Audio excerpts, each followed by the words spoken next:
All right. You know what it is. You know who it is. We're back. We got episode 20 of the Fight Cast. We got a bunch of news, a bunch of UFC news, a bunch of boxing news. Got some big fights coming up this weekend for UFC.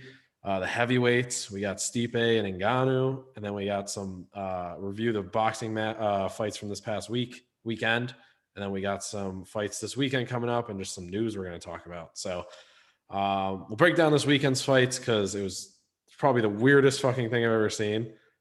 Kevin Holland fought Derek Brunson. I picked Kevin Holland, and this dude, I think he just broke under pressure. Like I don't know if you saw the fight at all. I doubt you did. So he's known for talking. Like he just talks. He just continues to talk. And he's like literally the entire fight. He just like talks. And it's funny when like you're winning, obviously. And like, you just keep talking or whatever. But like he was like completely outmatched. And he had like one good hit early on. He dropped Brunson like in the first round. And then after that, he slipped and he got taken down. So Brunson's a wrestler. He's like a high level grappler. And Kevin Holland's a black belt as well, which didn't really show at all, which it was like really confusing. And so he was talking the entire fight, literally wasn't trying to get up from the ground. So he got taken down by Brunson. Brunson just, like I said, he's a high level grappler. He's a bigger guy, like a stronger dude. Got him on the ground, and Holland didn't even try to get up. Literally for 5 rounds, he just stood on his back, or he sat on his back and just put a body triangle. And essentially for jiu-jitsu, like if you have somebody in a body triangle on your back, you're telling them like, I'm not doing anything. Like I'm not going to try to hurt you. I'm not going to try to submit you. I'm not going to try to do anything, because you can't really do anything when your feet are like clamped up and you have somebody in the triangle because you don't have any base to move. So he had that for like literally 4 straight rounds. I don't even know. He may have thrown like a total of 30 punches in the fight. I didn't look at the stats, but like it wasn't a lot of punches he got off that were like from standing. And he like ignored his corner. He just went over to his corner at the end of the first round. Didn't listen to a word they said. He was just trying to like talk to Khabib because he was sitting there with Dana. Just like trying to show, like just talk and show and talk. And I don't know what he was expecting to happen. Second round starts, he got taken down right away. Third round starts, he got taken down right away. Fourth round started, he got taken down right away. Fifth round started, and I don't remember specifically, but I think it was like a couple minutes. Then he got taken down. And then at the end of the 5th round, he literally asked Brunson to let him up. And he just like walked walked off the cage. And he was like, I'm done. It was the weirdest thing I've ever seen. He quit? He didn't like quit, but like the fight was about to be over. There was like 10 seconds left. Oh. And like he was like, let me up, like to Brunson, and Brunson like actually let him up. And then he just like turned his back and kind of like walked the side of the cage and was like, just put his hand up like this. It was the weirdest shit I've ever seen. So I don't know what was going on with him. I don't know if he just couldn't handle it or like handle the spotlight, because this was like his first main event, I believe. And this was his second time going into a 5-round fight. And I don't even like, it's like he didn't even try. Like it just literally looked like he didn't want to be there. And all he was trying to do was just talk and be funny. And, it was funny because like he was on his back, and that's kind of what he was known for, is he's getting hit and he's still talking. He's still talking. He's still talking. And then this fight, he just kept talking, but did nothing outside of it. Like literally nothing. So I don't know what's next for him. This was a big shot for him. And this could have been, and then he came out in an interview after the fight and he's like, I never said I wanted to be a champion. I just want to have fun. I was like, then why the fuck, like, why are you doing this? Like, what is the point of doing this? Like, if you're not trying to be the best, like, are you just doing it? You enjoy getting, like, literally he may just get enjoyed punching in the face. Like why else would you want to fight? So I've just never heard anybody talk like that as a fighter. Yeah, it is a little strange.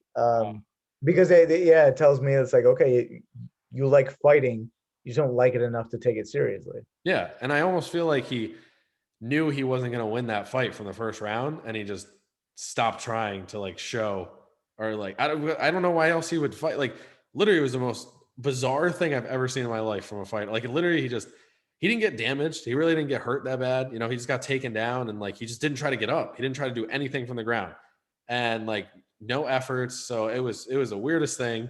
But it was a loss. It was the weekend. The only fight I picked, and he lost. It was just I don't even know. Like it was just like I said, he's I don't know what's going to happen next with him. Probably lost his title chance because he was talking about Izzy and John Jones and saying he wants to go down to 170 now. So whatever. I'm kind of off the Holland train now after seeing that. That was just like a bad performance. I wasn't like on the Holland train, but like he was. I was starting to like him because he had some good fights and he had like that like it factor a lot. But like now I'm just like I don't want to see that again because if that's how he's gonna fight and like when things get hard for him, then like he's gonna because he's getting up towards those higher guys and he's not just fighting dudes who like are one dimensional or on the lower level of the weight class. So this was his chance to really step up, and I think if he won here, he would have easily had a argument at the title shot because right now I think Izzy's fought everybody except for Darren Till at middleweight. So he could have stepped up and been that, but or light heavyweight, I think, whatever the division is. Middleweight? Is it middleweight? I think it's middleweight. But he could have been that like next name and he blew it. So Brunson dominated him. He had a really good performance. He's now top 5 in the division. He could be another fight that comes up for Izzy in the next couple months, depending on what Izzy wants to do. I know he said he wants to fight Darren Till next, but if Darren Till loses, and he's got a big fight next weekend against Martin Vettori, which is going to be free, which I can't wait to talk about because that's going to be a fucking banger. But yeah, so that's going to set up some stuff there. So Brunson won. I was wrong. But Brunson's he's got good thing. He's a vet, so he's been around for a while and he's someone who kind of deserves that next shot. And I think he's going to get it soon, or he's at least going to get the opportunity to give himself a shot at the title. News, there's a ton of news in the UFC. So Khabib officially retired. That was it. He's done. Gave up the belt. And right after that, they announced Michael Chandler versus Charles Oliveira for the title, which in my mind absolutely confirms Dustin versus Conor 3, because Dustin was the only dude realistically who had a right at the title. And if with the first fight, I think what was going on was Khabib was looking to see if Conor would win, and if he won and how he won would determine if Khabib was going to come back. And Conor lost, Dustin won, he knocked him out. I think Khabib knows Dustin's not a money fight, and Khabib himself is not a money fight. He is like the best fighter in the lightweight division, but he is not a money fight. And going into that, he saw that and really took the step back and was like, that's it. I really think Khabib should have retired earlier if that was the case, because Dustin and Conor should have fought for the title there. But like I said, he didn't. He retired after, and now Chandler Oliveira is going to be for the title, which I don't know that Chandler necessarily deserves a shot at the title like that quick, because he just got into the UFC. And what's his name, Islam, Khabib's like brother or whatever you want to call him, like the guy he trains with, was right. He was like, he hasn't been tested in the UFC. He's fought once and he ended in the first round. So in 2 fights ago in Bellator, he lost to a dude who wasn't that good. So I think Chandler's good. I think Chandler's going to beat Oliveira, but I also think that Chandler shouldn't have got this shot that soon. But to me, it just, like I said, all but confirms Dustin versus Conor 3. So hopefully that's going to happen in June or July. And then I think whoever wins of this trilogy match between Conor and Dustin is going to get Michael Chandler for the belt, or Chandler Oliveira, whoever wins. Like I said, I think it's going to be Chandler, but of that fight, it's just with that, like I said, there's Khabib officially retired, so the belt's open. It's free. There's going to be a new champion. It's going to be between Chandler and Oliveira. And then it's going to be Conor or Dustin versus Chandler or Oliveira, and that's like the final 4 essentially. Gaethje, he might have a chance as well, depending on what happens. But I see this coming as, like I said, it's going to be Chandler, Oliveira, Dustin, Conor, and then the winners of those 2 now, because the beef between Conor and Dustin, or, quote unquote beef, the third fight will be finished and they'll be able to say like, who's won that match. We'll just get the title shot, and I'm sure they're hoping it's Conor. We'll see what happens with Conor. I don't know if he's gonna, be ready for that. A lot of people have been talking about Conor recently as well, and Eddie Alvarez came out, was talking about him, saying that basically it's hard to be ready to fight when you have that much money. So if he wants it though, like they're giving him that chance. If he wants it and he's ready, I think that this is his opportunity to really take the lightweight division back. Because I don't know that he can beat Chandler, but I know it'd be a damn good fight. And I'm excited to see that if that would be the case. So other news, we got I love Cody Garbrandt. This dude fucking just is a bomber. He just I hate the way he fights, but I like him, like watching him because he's exciting. Dude just literally like throws his hands down and just goes woo, woo, woo, woo. And just throws hooks, endless hooks. Half of the time he gets knocked out and dropped. The other half he fucking has Sports Center top 10 knockouts. So he's fighting Rob Font, who's I believe ranked ahead of him. I believe Rob Font's 4 and Cody Garbrandt's 5. So that's going to be a good fight. And I think if Cody wins this fight, he'll get a shot at the title, or he's going to fight Aldo next, which I think I want him to fight Aldo because I think that would be such a good fight. I think Garbrandt's one of like the problem is if he was a little bit cleaner, I think he'd be a way better fighter, and he's not. So he ends up losing a decent amount of times because he gets fucking caught. Like if you ever watch the dude, ever watch him? Yeah. Like he just fucking swings for the fences when he gets in trouble. And like it's literally 50% of the time, like he'll connect, and the other 50% he gets fucking dropped on his face. Yeah, he's just reckless. Yeah. So that's going to be a good fight that I'm excited for. And then the last fight that's going to be super good and I'm super excited for is Corey Sandhagen versus TJ Dillashaw. So Dillashaw is going to be coming back for his first fight against Sandhagen. And Sandhagen's been like the dude who's on like fire lately. And this is going to be Dillashaw's first fight back since he got popped for steroids and he's coming off his suspension. So we're going to see what Dillashaw looks like there. I think he's going to get fucking destroyed because I think Sandhagen's just like that much better than him. But I'm definitely excited for that as well. But yeah, that's all the UFC news. I'm sure there's someone missing. I know last week we talked about Usman and Masvidal. Yeah. Usman and Masvidal. That's going to be in Florida, and then full arena. So that'll be cool to see back.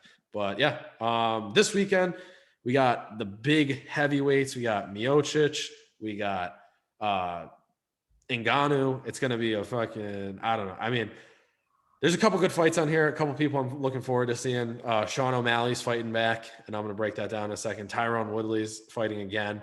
And then we got the main event of Stipe and Ngannou. I'll start at the bottom. O'Malley's fighting Thomas Almeida. I really like O'Malley. I think he's got a lot of skills to be like a champion. I think he will be a champion. And I think, his last fight he lost because he did something to his ankle in the middle of the fight. And I think he broke his ankle or broke his foot, and he couldn't put any pressure on it. And he ended up getting hit, and that was it. Like there was just nothing he could have done.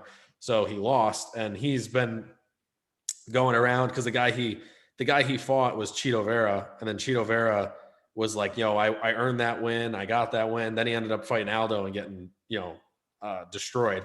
So it was just kind of like a fluke, which I thought was a fluke essentially. And he was getting upset because he was getting disrespected, and people were saying like he didn't actually beat O'Malley, and O'Malley was like, I'm still undefeated, which, he lost, which is whatever. But like, he's like, I'm still undefeated. I still haven't lost. Like that was bullshit. I broke my foot or whatever. But O'Malley's coming back. I think he's going to pull it out here. Like I said, I think he's got everything that you want in a fighter. Skill wise, he's one of the better strikers in the UFC. He's got kicks. He's got movement. I know he's a decent, he's, an above average grappler. So for him, it's just, is he going to be healthy?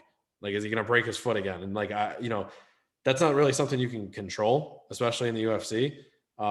It's just trying to keep track of it and keep it as safe as possible while you're in the ring. I'm going to go with a second round. I'm going to go with a first round knockout. I think O'Malley's going to come back in style. I think he's going to be, he's going to be pushing to prove that like his last fight was a fluke and that he's still he's still there. Because I think that had he won his last fight, this looks a little bit different than who he's fighting right now. I think coming back, he's looking to kind of take this as, I wouldn't say like a warm-up fight, but just something to show like, all right, I'm here and I'm back and I'm ready. So I think he's going to win. Next fight, we got Tyron Woodley versus Vicente Luque. So Woodley is a former champion, and he is someone who's been underperforming as of late. So there's a funny stat, but he made a rap song in like 2018 called like "Nobody Can Beat Me" or like "I'm the GOAT," and he hasn't won a round since he put out that song. So he's fought some of like the top fighters in his division during that time, but literally has not won a single round since he came out with that song. And I'm pretty sure it's 2018 he came out with it. He's fought Kamaru Usman, who's the champion right now. He fought Colby Covington. He fought Gilbert Burns, who, are essentially in the welterweight division are 1, 2, and 3. So for him, though, coming off of 3 straight losses and, having some lackluster performances in the past, right now, this could be like, this is a tough spot for him. And I feel like he has to win here because this is a guy he should beat. And I don't know what's going to happen if he doesn't come back, because he's looked like a dude who doesn't want to be in the ring or in the octagon a couple times in his last few fights. He's been just kind of going through the motions. And again, he's one of those dudes who's got everything you want. He's quick, he's strong, he looks the part, he can punch, he can grapple, and he just doesn't when he goes out there. He's like Broner in a sense in his last few fights, where he doesn't throw his punches, he doesn't move, he just kind of like sits there and waits for something to happen, but then nothing happens. So for me, seeing Woodley fight now, it's weird in this position because he was a champion 2 years ago, but he needs to perform here, and I think he needs to do it spectacularly, or else his time in the UFC might be up. I'm thinking he's going to pull this out just because of the nature of what it is, and I think he knows where he needs to be at, and I think he knows what he needs to do. Otherwise, he's going to get taken out of the UFC. So I'm going to go with a second round TKO because I think he wants to stay in the UFC. I'm guessing. I mean, if I was him, I'd want to stay in the UFC. Then we got the big fight. We got Stipe Miocic, Francis Ngannou. So these guys fought 3 years ago, and Francis Ngannou. Are you familiar with Ngannou at all? Yeah. So, dude's just a fucking savage. He's just a brick house. Looks the part. He's chiseled. Stipe Miocic is just the opposite of that. He's just your average looking dude.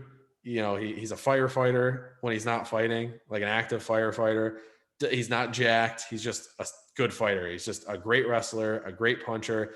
And his last 3 fights, I think he's defended this belt against Cormier and Ngannou. So let me just double check that. Yeah, Cormier in 2020, Cormier in 2019, and then Ngannou in 2018. So he won the last fight convincingly. The last fight, Ngannou was on the rise. He had some crazy knockouts. He was like that dude. Everyone's, he's one of those guys like Derek Lewis. If he gets his hands on you, like, you're going to go to sleep, and you have to avoid that single shot. But when he came into that fight against Stipe the first time, he relied on that way too much, and he was just looking for that shot. And then the first round, Stipe got him on the ground, and he looked totally lost. He looked like he wasn't even supposed to be in the octagon. He was just on the ground. I rewatched the fight last week, and the first round he got up to the cage. He was mouth breathing, hands on the cage. He just looked like someone I don't even know. Like, it looks like someone like put a gun to his head and almost killed him, and he was just like contemplating the rest of his life. And for the rest of the 5 rounds, the fact that he hung on for the 5 rounds into the decision was amazing, because he got hit. Like, he's got a fucking chin on him, but he was totally outmatched in that first fight. Now, the thing that amazes me is he's the favorite now in this fight, and he was the favorite then in that fight. I don't think Stipe's actually been a favorite in any of his last like 3 or 4 fights, and he's won all of them. So Stipe's, he's getting up there as like one of the greatest heavyweights of all time. So this fight has some good implications, and this one is not only big because of the fight itself, but like what it can lead to. So we got Stipe Ngannou, and what I think is going to happen here. There's a lot of talk of Ngannou's ground game improving, his wrestling defense improving, and then obviously he's just a fucking beast, and like he can hit you and you're going to go to sleep. I think my heart tells me, everything tells me that Stipe is gonna win, and he's gonna do it again, and he's gonna beat him. But I feel like Ngannou is gonna do something or just catch him. And like Stipe's 3 years older now, and when he did fight 3 years ago, he got caught a couple times, and he still stood. Like he was still standing there, and he got wobbled like once or twice. And I don't want to say that 3 years is gonna like make the difference between getting knocked out, but like when you've gone 3 years, you've had extra fights, you've had extra mileage, and he's been in some, he got knocked out against Cormier, and then he got, two pretty hard fights against Cormier where he got hit a couple times. Does that play enough in the fact that when he gets hit this time, that he's going to stay standing? Again, he's better. He's a better overall fighter as of right now, because I think that Ngannou in the last 3 fights he's had, he's only been in the ring for I think like a total of like 3 minutes over like two years, because he's knocked them both out in the first round. So it's like, where has he actually gotten better? And we haven't seen it.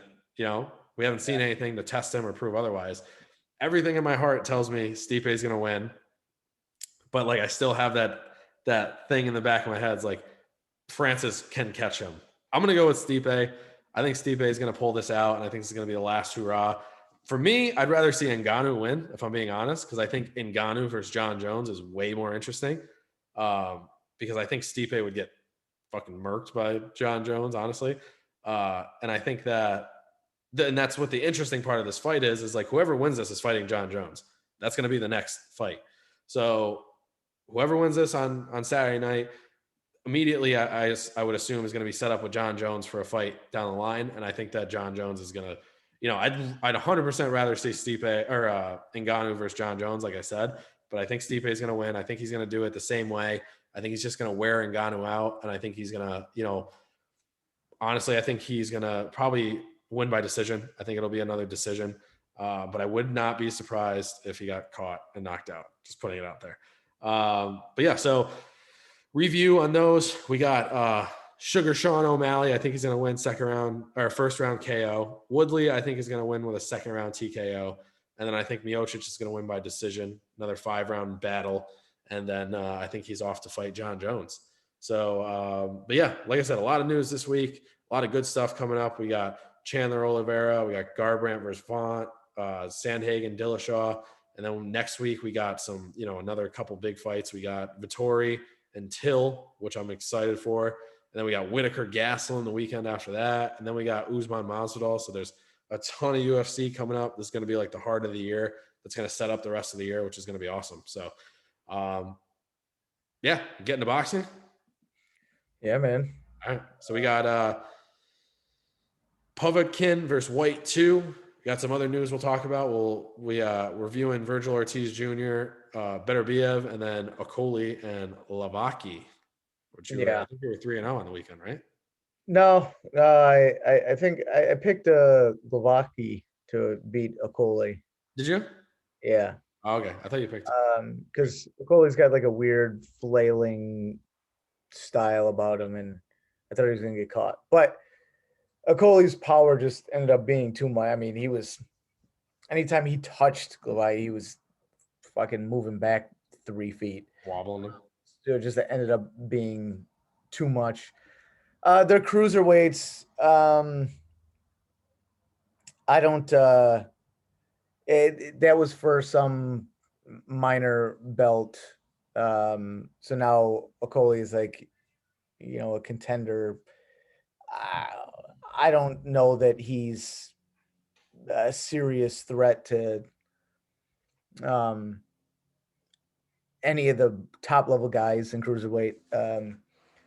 As a matter of fact, I think Usyk still holds at least one of the belts, maybe 2 of the belts at cruiserweight. Mm-hmm. Yeah, he hasn't vacated him.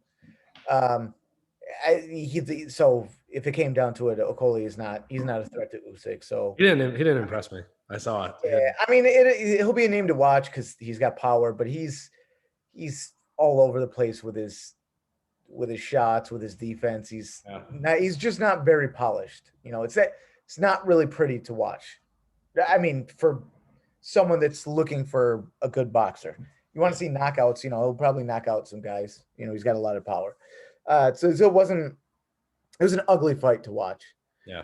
But I mean, the whole weekend was weird, man. Like, I'll go over the Beterbiev fight first. Pretty much what anybody expected. Beterbiev just fucking knocking this guy around the ring. But the dude took shots from Beterbiev way better than anyone could have anticipated. Mm-hmm. And Beterbiev looked like he's been out of the ring for a while, for almost 2 years, or a little over a year. I can't remember exactly how long it's been, but he was off balance quite often. Shots, like his throws, or no, his entire body. Like, he would throw a shot and his feet would like get crisscrossed, or he'd get out of position and then like have to cover up and like regain his balance, like reset. It's a really odd thing to see for someone at his level. He got hit a lot. I mean, he always gets hit a lot, but the hits look different this time. It looked like, I don't know, man. It looked kind of like age caught up to Beterbiev like very quickly and suddenly. Mm-hmm. That's what it looked like to me. His power is still there because, I mean, he's how old is he? Turning it. I think he's 34.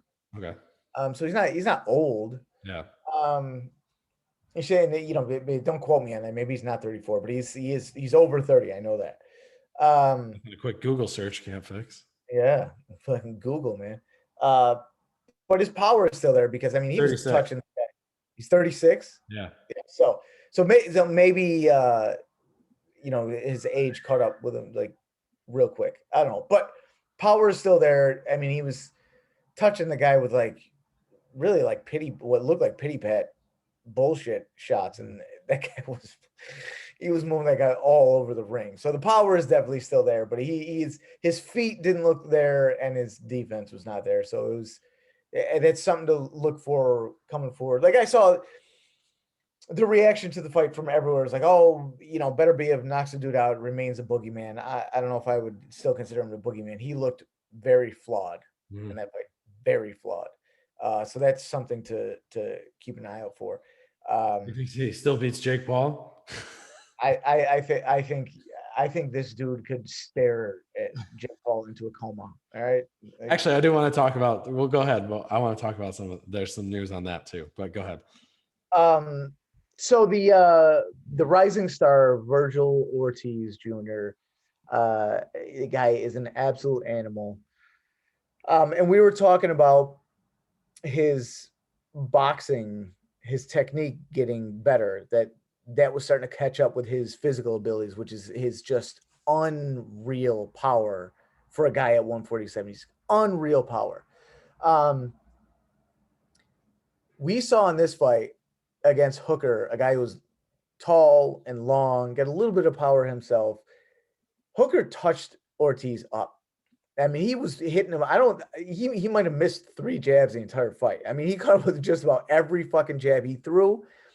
And it looked like every single time that Ortiz got caught with a jab, a stiff one, he would just jump in and start throwing power shots, which it contradicts what I said about him becoming a better boxer. Yeah. He was not staying calm. And Ortiz was throwing a beautiful jab the whole fight. But he was not staying calm and staying behind his jab when he should have. He would get caught with a jab and immediately jump in for the attack, oftentimes throwing a hook that caught nothing and almost spun him completely around because he put so much behind it. And Hooker was taking shots better than anyone could have anticipated. I mean, he was getting caught with clean ones from Ortiz and was just eating them, man. He got knocked down once.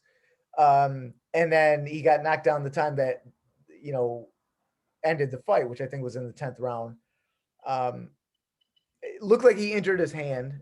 But so what happened was Ortiz caught him with a body shot. Mm-hmm.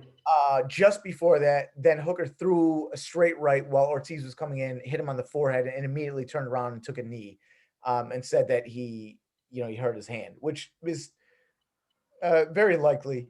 But I think that because the one thing Ortiz was doing the entire fight, landing beautiful body shots, heavy body shots, and I'm sure that it took a toll on Hooker, and I think it was a combination of just an accumulation of body shots and him hurting his hand a little bit. It made Hooker take the knee, and he wasn't able to continue. But it was just odd, man. It was odd seeing Ortiz land those clean shots, Hooker being able to take them, and Ortiz just not staying calm. Becoming more experienced, but still not being able to take that hit without just jumping into the fire. Mm-hmm. And again, it's not like he doesn't have the ability to. He's boxing great when he chose to. Beautiful jab, but you could see, man, like he was letting his emotions get the best of him a little bit. How old is he? He's still only 22. Yeah, so he's got time. I mean, the Hooker would catch him with those jabs, man, and you could see it bothered him. And Ortiz's face was fucked up, all beat up and red, mostly from jabs. Yeah. But you could see he got caught with one, he would jump right in. So it was a weird weekend. But I went 2-1 with my picks. I don't feel the Beterbiev one. I feel really weird. I don't know. I'm interested to see his next fight because he looked off. Mm-hmm. He did not look like the solid, like the fucking Terminator that I expected to see. He looked a little off. So what's like possibly next in line for him? Like what is like some of his options? I don't know, man. I don't know. They were talking about shit. Who were they talking about? They were talking about Canelo being a possible opponent for him. And I could definitely, like, after seeing that fight, I could definitely see Canelo taking that fight the way that Beterbiev looked. I mean, Canelo's not winning that fight, a year and a half ago, 2 years ago. Yeah. Now Canelo could probably almost certainly do enough to stay away from Beterbiev's power the whole, especially how his feet looked. Mm-hmm. I mean, he was like, he had a hard time moving around. Like, that dude, I said before last week that I don't know anything about that dude, Adam Dinas. Yeah. That dude was a really solid boxer, moved really well. There's some really nice shots. And he was a southpaw, and I think that bothered Beterbiev in terms of the footwork too, like the foot placement.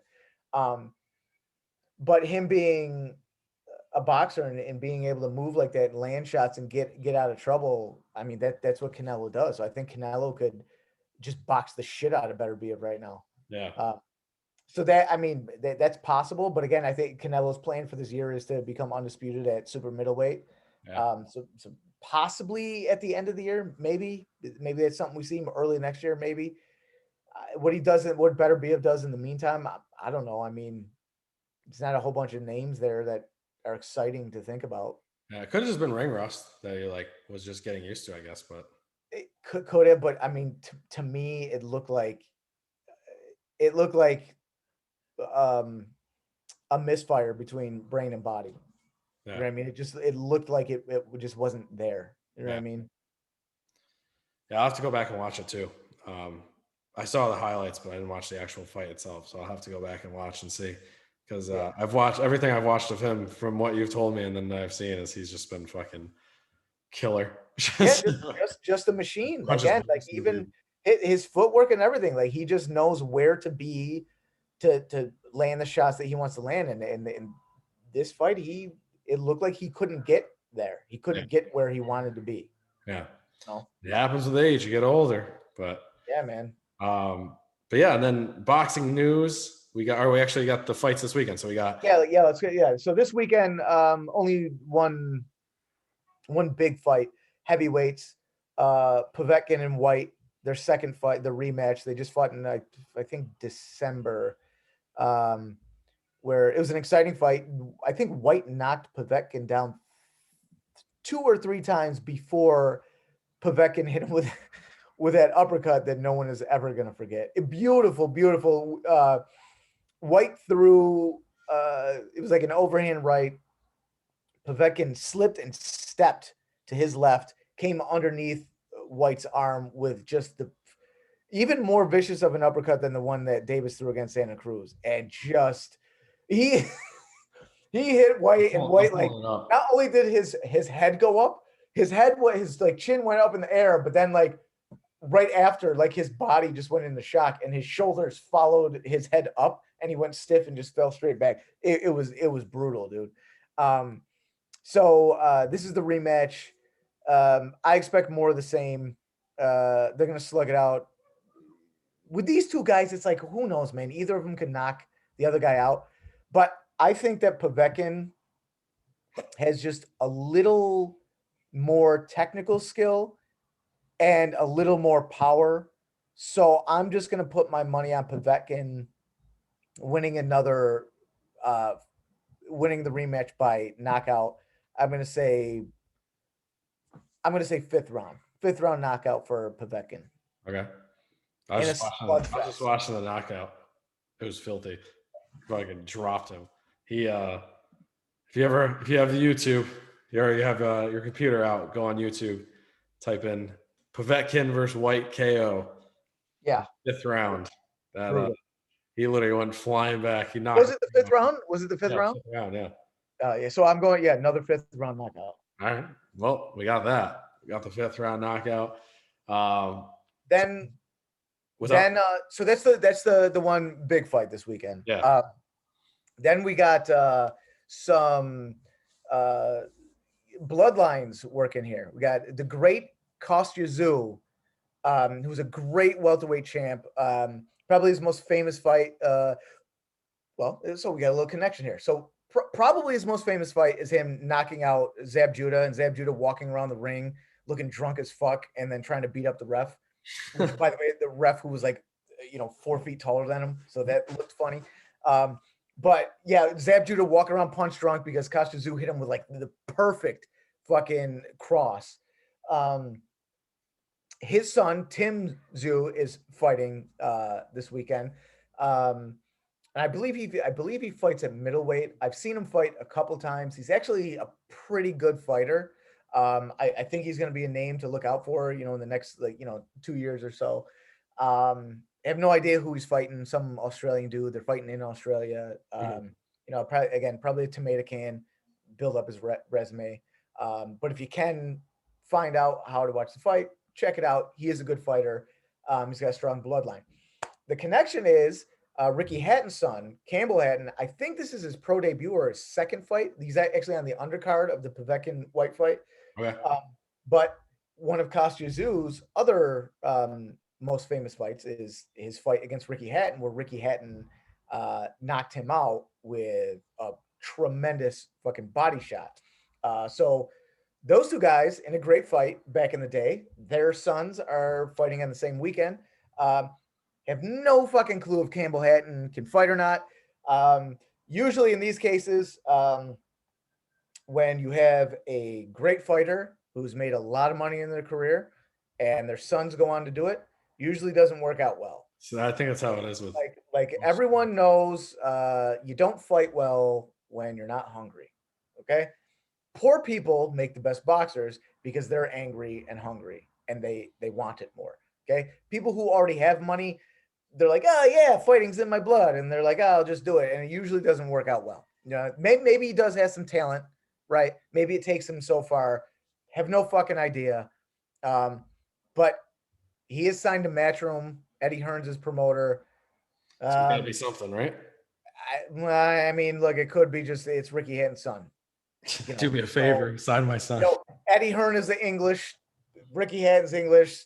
He's famous. Yeah, we'll sign your son. That could be. I don't know, but we'll see. I'd be, I have no idea if that's even going to make the telecast, the make it on TV because there's like what's it on?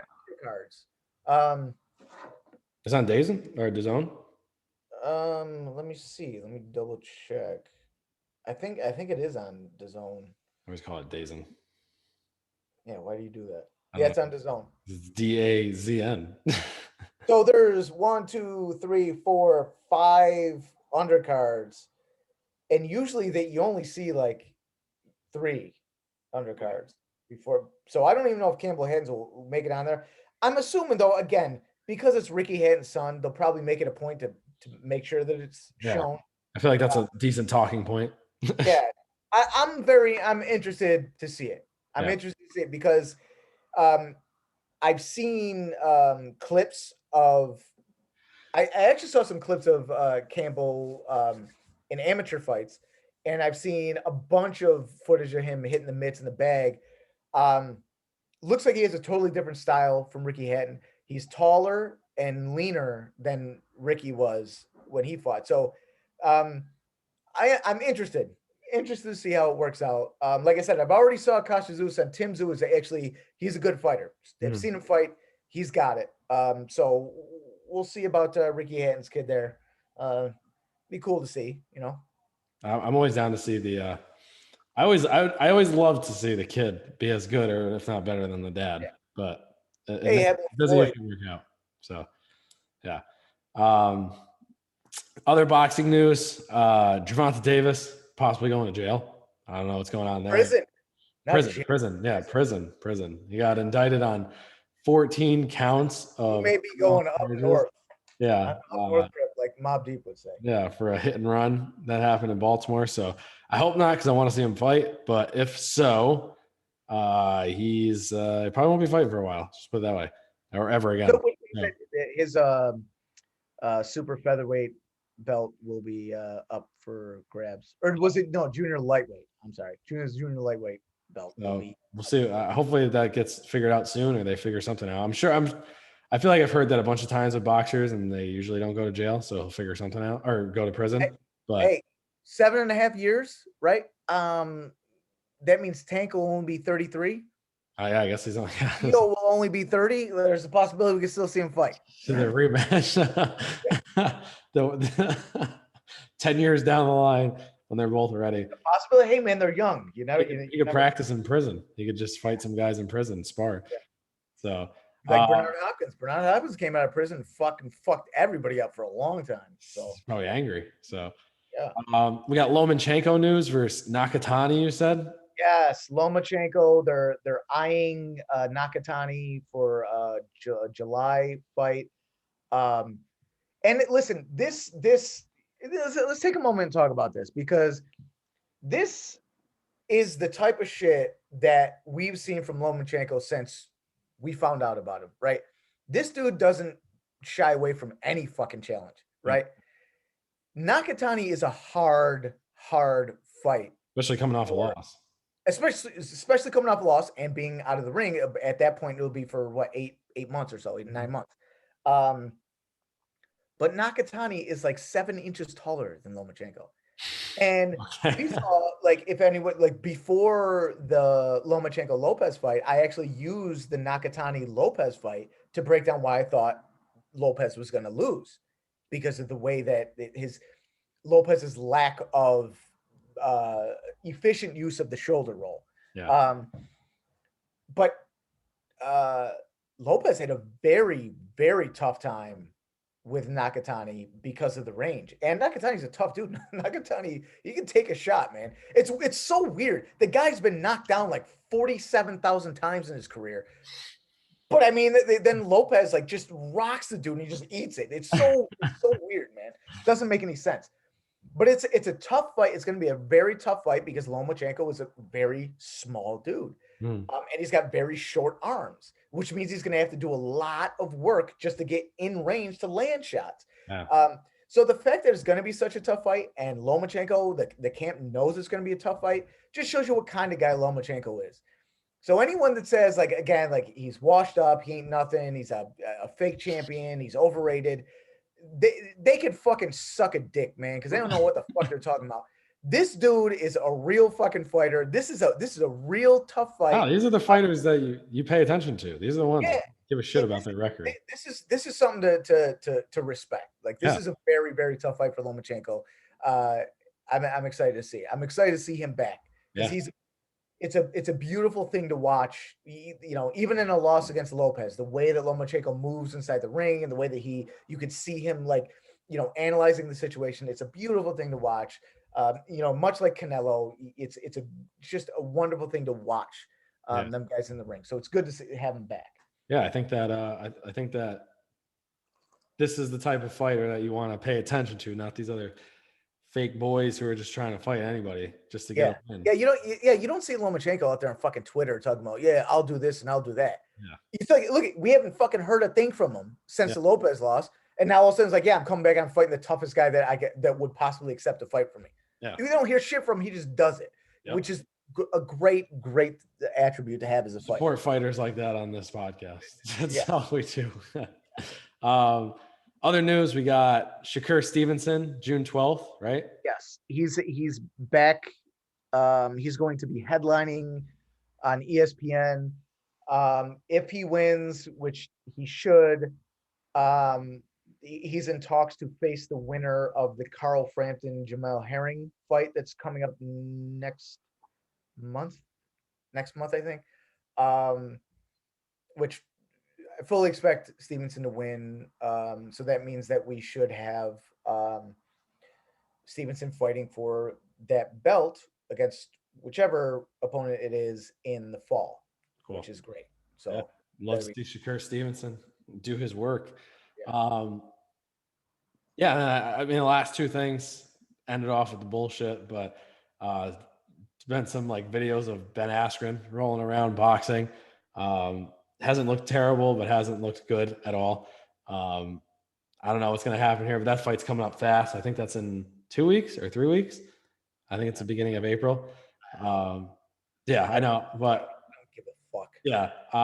Then I honestly don't. Like, I keep getting sucked into conversations about it, but yeah, I can tell you that like as soon as the conversations are over, like I literally have no fucking cleanse your mind. Completely indifferent. Just don't give a fuck. Yeah. The last thing, there's I shouldn't even give it credit, but there's a TikToker who's fighting now, who's getting guaranteed $5 million to fight another TikToker. His name is Bryce Hall. He's just a little fucking punk from California. He's like a rich boy from California who's a TikToker and part of like these TikTok houses and whatever. He's setting up a fight with another YouTuber, and he's getting guaranteed $5 million. From who? I don't know. I think it's from the other guy, but whatever it is. But these guys are fighting and making these nonsense fights, and it's crazy. So I'm hoping Jake Paul loses, but I know he's not going to. And hopefully this ends soon. Hopefully someone. As terrible as Jake Paul is, he's gonna fucking destroy Ben Askren because his. I mean, I we don't even have to. It's just I can't believe that someone that has actually been fighting as long as Ben Askren has is so terrible at throwing the punch. Yeah, like, that's amazing. It's amazing that you haven't learned at this point in your life how to throw a fucking punch. It's bad. I mean, fuck off, man. Go do something else with your life. Whatever happens, it's gonna be bad, but it's coming up soon. I'll tell you what's gonna happen. Jake Paul's gonna throw a 1-2. Okay, he's going to throw a jab and an overhand right, and he's going to step into the overhand right, and he's going to look at the ground, and he's going to land one of them, and he's going to put fucking Ben Askren to sleep. That's what's going to happen. Yeah. And then people are going to be like, oh, look, Jake Paul can actually box. And then I got to go on the fucking internet. I got to go on YouTube and yell at fucking millennial white kids who have face tattoos that don't mean anything about how he's not a good boxer. And then they're going to bring like I was arguing with someone the other day, and he was like, I was like, yeah, Jake Paul can't box. Like, yeah, maybe I was like, there's a difference between fighting and boxing. People who don't box. Boxing is a very specific discipline. Jake Paul can't box. It's like, yeah, he's an okay fighter. He's in there fighting with other grown men, and he's beating them. So he can fight a little bit, okay, but he can't box. Like he's completely fucking like out of whack. Like when it comes to boxing. Yeah. And then some guys like, how would you fare against Ulysses Diaz, who's a bare knuckle boxing guy? Yeah. And I went and saw this guy. I was like, this guy's fucking terrible. He wouldn't hit me. So now I'm in here fucking talking about some bare knuckle boxing fucking weirdo getting into a fight because I got to tell all these little white suburban kids that their hero can't box. You know what I mean? Just make it all go away. Make it go away. It will. It will soon. I promise it will. Other news, I guess I'll say last thing, Tyson and Holyfield may be happening. I know that I saw some news the other day that Tyson turned it down for 25 million. And then I saw something else that he came back and said it was good to go. So apparently it's supposed to be in Florida as well. Hopefully keep up with the news on that. I'd love to see that. I think it would just be like a cool thing. I don't know how either of them would look, but maybe Tyson will bite his ear off again. Who knows? I don't know. I'll tell you. I can tell you this from what I've seen of Holyfield training and what we saw out of Tyson against Roy Jones. Mhm. I think Holyfield might die on the way into the ring. Holyfield did not look good at it. Like I think it's a money. I think it's a money grab. I think he just needs some money. I saw Holyfield jump roping and then him hitting the bag. Dude, the way he was hitting the bag, like if Tyson goes in and looks anything like he did against Roy Jones, he'll fucking murder Holyfield. Yeah. So we'll see what happens. I think there's what? I hope he does too. Fucking hate Holyfield. We'll see what happens. But just to recap, we got Miocic, Ngannu this weekend, Woodley, Luke, and then O'Malley and Almeida. I'm going out O'Malley, second round TKO, or first round TKO or knockout. I keep saying that. Woodley, second round TKO, and then I'm going to go Miocic by decision. And then we got Povetkin versus White, 2. Jake's going 5th round KO, just like the first fight. And then just the news we went over. So let us know what you guys think. If you guys have any questions, let us know. Let us know your thoughts and comments over the last couple of weeks and what you're looking forward to for fights coming up. And we will talk to you guys next time. And real quick. I think if anybody has a sort of obscure fighting event from around the world that they want us to take a look at and analyze, I say throw it out there. Yeah. You know, if there's some like weird Muay Thai fight, you know, somewhere that someone knows about and wants us to take a look at it and analyze it and talk about it, throw it out there, man. Yeah, let us know. I love watching Muay Thai stuff. Farmers down there in Tennessee, fucking in their overalls fighting. Yeah, let's check it out, man. Videotape it and break it down. Yeah. I'll just start making hobos fight down here and then just videotape it and bring it on the camera. Oh man. All right. We'll see you guys next week. Peace. Hey.